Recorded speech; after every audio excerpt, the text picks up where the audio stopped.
The boy was 7 years old when he died. His name was Charles Edward Cotton. He had been ill only a week. The local doctor signed the certificate without hesitation, and by Friday the grave in St. Helens churchyard at West Auckland was already closed over him, but the schoolmaster had heard what the boy's mother said in the street 2 days before he fell sick, and he could not let it rest. Hello everyone. Before we start, make sure to like and subscribe to the channel, and leave a comment with where you are watching from and what the time is where you are. Your support truly helps us bring you more of these forgotten stories.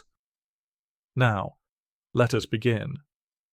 It was the 3rd day of July 1872 in the colliery village of West Auckland, in the county of Durham, in the north of England. Summer had come late and thin that year, the sky a flat grey over the pit rows, the air carrying the usual smell of coal dust and damp stone. In the narrow back streets behind the front street, women beat their laundry against the yard walls, and children ran between the terrace doors. At number 13, Front Street, a woman named Mary Ann Cotton lived alone with her stepson, Charles Edward, the last child remaining to her. She was a stout, plain-featured woman of 39, dark-eyed and composed in her manner. She had lived in West Auckland for barely a year, arriving from the nearby village of Johnson's Hill. Though she had lived in many places before that, she had been married, it was said, 3 times. She had borne children, many of them, and buried most. She worked when she could as a nurse to the sick, and she was known to be capable and quiet. On the 1st of July, she had been seen speaking to a man named Thomas Riley in the street outside her door.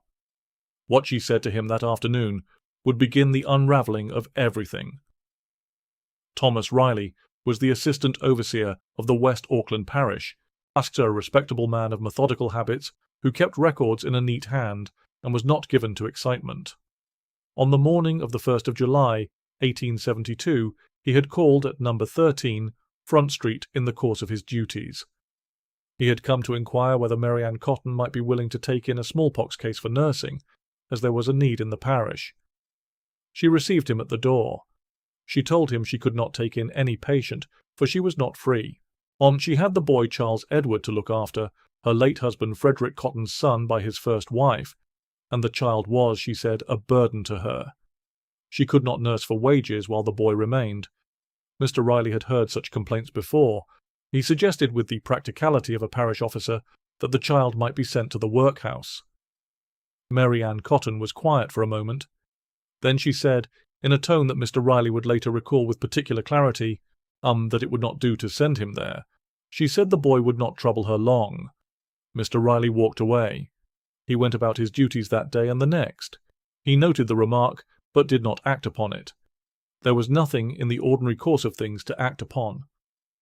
A woman expressing weariness of an unwanted child was not a matter for the parish record. The phrase was unfortunate, perhaps, but not unusual. 4 days later, on the 5th of July, and Charles Edward Cotton fell ill with what the boy's attending physician, Dr. Thomas Kilburn, described as gastric fever. The child suffered from sickness and cramps. He was confined to his bed. Mary Ann Cotton nursed him herself, as she had nursed others before him, moving quietly between the kitchen and the sick room, fetching water, changing linen, keeping the door to the back stairs firmly closed. By the 8th of July, Charles Edward was weaker. He could not keep food down. His small face had the yellowish, sunken look that follows prolonged sickness in children. On the 10th of July, at 6 o'clock in the morning, he died. Dr. Kilburn attended the body and prepared to sign the death certificate. He recorded the cause of death as gastric fever. It was, in every external appearance, a reasonable conclusion. Children in the colliery villages of County Durham died of gastric fever with a regularity that the medical profession had long since ceased to question, and the air in the pit rows was bad, the water uncertain, and the diet of working families thin and lacking. But Thomas Riley had not forgotten the conversation at the doorstep. He went to Dr. Kilburn and repeated what Mary Ann Cotton had said. The doctor listened, and he hesitated. He declined, in the end, to sign the certificate. It was this hesitation alone that brought the matter to the attention of the police. An inquest was opened on the 12th of July before Mr. Thomas Detchon, the coroner for the district of South Durham. The proceedings were routine at first. Dr. Kilburn gave his evidence. He stated that the symptoms he had observed were consistent with natural causes, and that he had no specific reason to suspect otherwise. The jury returned a verdict of natural death. And yet, Dr. Kilburn had, before the inquest concluded, taken the precaution of retaining portions of the stomach contents from the post-mortem. He had done so quietly, without particular expectation, acting more from professional caution than from certainty. These samples were set aside in sealed vessels and forwarded to Dr. Thomas Scattergood, lecturer in forensic medicine at the Leeds School of Medicine, for chemical examination. While the examination was awaited, the local police constable, a man named Mr. John Henderson, began to make enquiries into the history of Mary Ann Cotton. What he discovered, set down in writing over the following week, was a document of extraordinary and mounting horror. Frederick Cotton, Mary Ann's last husband, had died in September of 1871, 10 months before the death of his son Charles Edward. He had been ill only days. Before Frederick Cotton, a man named Joseph Nattrass, with whom Mary Ann had lodged, and to whom she had been, it was understood, more than ordinarily close, had died in March of 1872. He too had died within a week of falling ill. And before Nattrass, 2 of Frederick Cotton's elder children, Robert Robson Cotton, aged 9, and Frederick Cotton the younger, aged 10, had both died within weeks of one another in the autumn of 1871. Nothing more at the time had been thought of any of it. Constable Henderson's inquiries extended beyond the village of West Auckland. He wrote to the registrars of births, deaths and marriages in the districts of Bishop Auckland, Sunderland, Seaham Harbour and Northumberland. What came back, almost district by district in the days that followed, was a ledger of losses that no single family ought to have accumulated. Mary Ann Cotton had been born in the village of East Rainton in Sunderland in 1832, the daughter of a colliery worker. She had married for the first time in 1852 a man named William Mowbray. By the time William Mowbray died, in 1865, 4 of their children were also dead. He had died of intestinal trouble, and the children had died of gastric fever, one after another. She had then removed to Seaham Harbour, where she had taken up residence with a man named George Ward, a marine engineer. She had nursed him through a long illness and married him in 1865. He died in October of 1866. His cause of death was recorded as typhoid fever. She had then entered employment as a housekeeper to a widower named James Robinson, of Pallion, in Sunderland, and had subsequently married him in August of 1867. 3 of his children by his first wife had died in the months before the marriage. A child she had brought from her previous household had also died. Her mother had died, while in Mary Ann's care, in March of 1867. The registry entries continued. A child born to herself and James Robinson had died in 1868. A second child died the following year. Mary Ann had left Robinson, or been turned out, accounts varied, in 1870.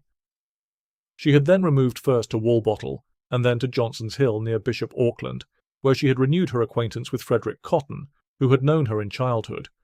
She had married him by means that were not, it appeared, entirely lawful, Robinson still being alive. Now Frederick Cotton was dead. His 2 elder sons were dead. Joseph Nattrass was dead, and the boy Charles Edward was dead. Constable Henderson set down his pen. He forwarded his report to the Superintendent of Police, a gentleman named Mr. Charles Watson, at Bishop Auckland. By the last week of July 1872, a warrant had been prepared. Dr. Thomas Scattergood conducted his examination of the stomach contents of Charles Edward Cotton at the Leeds School of Medicine during the 3rd week of July 1872. He was a man of considerable experience in forensic chemistry, having conducted similar analyses in numerous cases for the courts of the northern counties. He worked methodically, as was his habit, beginning with the Reinsch test for heavy metals before proceeding to the more specific Marsh test for arsenic. The results were unambiguous. Dr. Scattergood found arsenic present in the stomach, in the bowel, and in the liver of the deceased child. The quantity was sufficient, in his professional opinion, to have caused death. He further noted that the distribution of the arsenic throughout the organs suggested that it had been administered over a period of several days, rather than in a single dose. In his formal report, submitted on the 22nd of July, he stated that the death of Charles Edward Cotton was, in his opinion, the result of arsenic poisoning. He further noted, in a subsequent report prepared after receiving additional samples forwarded by the coroner, that the remains of Joseph Nattrass, who had been exhumed from St. Helens churchyard on the 19th of July by order of Mr. Detchen, also showed the presence of arsenic in considerable quantities. The remains of Frederick Cotton Jr. were subsequently exhumed as well. The findings were the same. Arsenic in that period was not a controlled substance. It was sold freely at druggists and general stores throughout the country, commonly mixed with soft soap as a wash to prevent bedbugs and lice, and used in agriculture as a pesticide. It was tasteless in solution, and in small doses its symptoms mimicked those of gastric fever so precisely that a busy country doctor, attending a family already known to sickness, might easily mistake the one for the other. A search of the house at No. 13 Front Street was conducted on the 30th of July. Items were set aside on the kitchen table by Constable Henderson: a tin containing a grey-white powder, a length of soft soap, and several items of bed linen.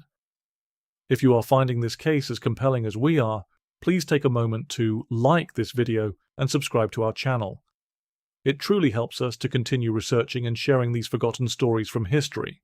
We read every comment, so do leave your thoughts below. Now back to County Durham, 1872. Mary Ann Cotton was arrested on the 7th of August, 1872, at her lodgings in West Auckland. She was taken into custody by Constable Henderson and conveyed to the police station at Bishop Auckland, where she was held pending examination before the magistrates. She said, when cautioned, that she had done nothing. She was remanded into custody at Durham Jail. Charges were formally laid on the 13th of August. She was committed to stand trial at the Durham Winter Assizes on a charge of the wilful murder of Charles Edward Cotton. The trial of Mary Ann Cotton opened on the 5th of March 1873 at the Durham Assizes, before Mr. Justice Archibald, in the Great Hall of the Durham County Courts. The court was full from before 9 o'clock in the morning. Those without seats pressed into the galleries and the passages. Women had come from as far as Sunderland and Darlington. Outside in the street, those who could not enter the building waited in a long and patient queue, asking news of those who emerged. The prosecution was conducted by Mr. Thomas Campbell Foster, who outlined to the jury the evidence gathered since the previous July. He called Dr. Kilburn, who testified to the sudden onset and rapid progression of Charles Edward's illness and to his own initial misgiving at the death. He called Dr. Scattergood, who stated his findings in measured and unambiguous terms. Arsenic had been present in the organs of the deceased in quantities sufficient to have produced death, and the arsenic had been absorbed over multiple days. He called Thomas Riley, who repeated, in the same flat and careful tone he had used at the inquest, the words Mary Ann Cotton had spoken at her doorstep on the 1st of July, that the boy would not trouble her long. The defence, conducted by Mr. Thomas Campbell, argued that the arsenic might have entered the child's system through the flaking of arsenical green wallpaper commonly used in working-class houses of the period, a contention that Dr. Scattergood addressed and dismissed in his re-examination. The defence further noted that no witness had observed Mary Ann Cotton administering any substance to the child, and that the case against her was built entirely upon circumstance and inference. The jury withdrew at 4:30 in the afternoon of the 7th of March. They returned after 1 hour and 7 minutes. The foreman rose. The verdict was guilty. Mr. Justice Archibald pronounced sentence. He told Mary Ann Cotton that she had been convicted of a crime of the most terrible nature, and that the evidence against her admitted of no doubt in his mind. He sentenced her to death by hanging. She stood throughout the pronouncement without visible expression. She was led from the dock and returned to Durham Jail. The newspapers received the verdict with a satisfaction they did not trouble to conceal. The Durham County Advertiser and the Newcastle Chronicle both carried extensive accounts of the proceedings on the following morning. The Leeds Mercury published a summary of the known deaths associated with Mary Ann Cotton, numbering them at 21, though some accounts gave a figure as high as 24. The precise total was never established with legal certainty, for the courts had proceeded on only the single charge. The resources required to exhume and re-examine every earlier victim being beyond what the prosecution had been willing to undertake. Petitions for mercy were submitted to the Home Secretary by several residents of West Auckland who had known her personally and who believed, or said they believed, that she had been inadequately defended. The Home Secretary, Mr. Henry Bruce, asked Decline to intervene. She gave birth to a child during her imprisonment in Durham Jail. The infant was taken from her. The execution was carried out on the 24th of March 1873 within the walls of Durham Jail by the hangman, William Calcraft. It was not swift. Calcraft, by then an old man of long practice but uncertain method, had miscalculated. The drop was too short. Death did not come immediately. The prison officials drew a veil over the particular details in their official correspondence, but those present recorded that it was some time before the matter was concluded. The inquest returned, in the formal manner, a verdict of death by judicial hanging. Mary Ann Cotton was buried within the jail grounds in an unmarked place in the afternoon of the same day. In the month that followed, the Arsenic Act of 1851, which had required chemists to record sales of the substance to known purchasers, was reviewed by Parliament. Its provisions were judged to have been inadequate. A Commons committee heard evidence that the common practice of selling arsenic mixed with soft soap was a means by which the record-keeping requirement could be circumvented. No substantive revision of the Act was forthcoming. In West Auckland, the house at No. 13 Front Street continued to be occupied. The street itself was widened in the early years of the 20th century, and the terrace in which it stood was eventually demolished. There is no stone in St. Helens churchyard that marks the grave of Charles Edward Cotton. The register records his burial on the 11th of July, 1872, aged 7 years. The cause of death is entered, in the clear hand of the parish clerk, as gastric fever. On the far side of the churchyard wall, beyond the gate where the colliery rows once ran north toward Bishop Auckland, the wind comes down from the Durham Hills in all seasons. The records sit in their archive, the names remain.